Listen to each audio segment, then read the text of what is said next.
Now, a British couple who were detained by the Taliban in Afghanistan for almost 8 months have returned over the weekend to the UK.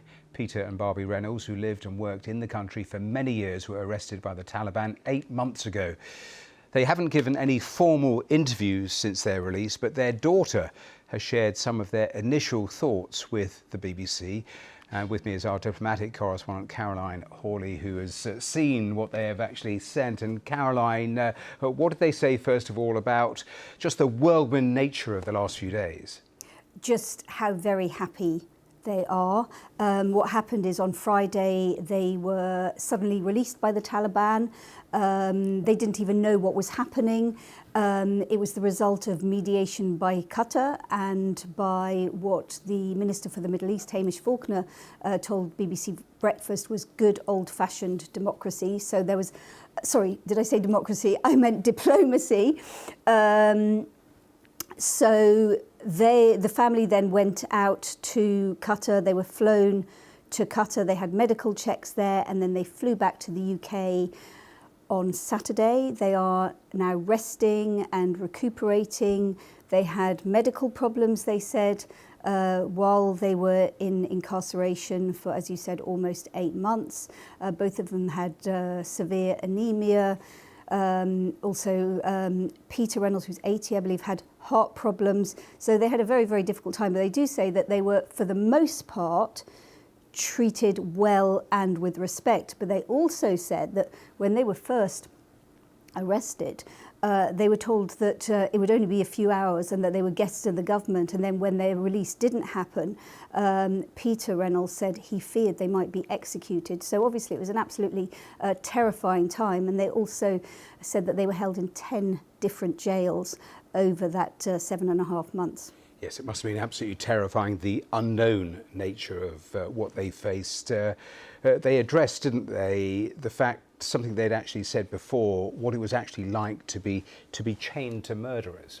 Yes, there was a court appearance in which Peter was chained by his ankles and by his hands, and he said he was chained to murderers and rapists. And for his wife, Barbie, who's 76, she said that was the worst time. And he said, we'd been married for 55 years and being separated was the worst moment for him of their ordeal. They also said that they were never told exactly why they were arrested. And they were told that they said that it was a mystery why they have now been released, but they were told by both the Qatari and the British authorities that no deal had been made. And the Taliban, when they released them on Friday, just said that they had, a spokesperson said they'd served their time and didn't say exactly why they were arrested, although a Taliban spokesman told a BBC colleague at the time that they had flown a small plane to Bamiyan province, which is where they had their business, a business providing training programs. They'd flown a small plane without permission.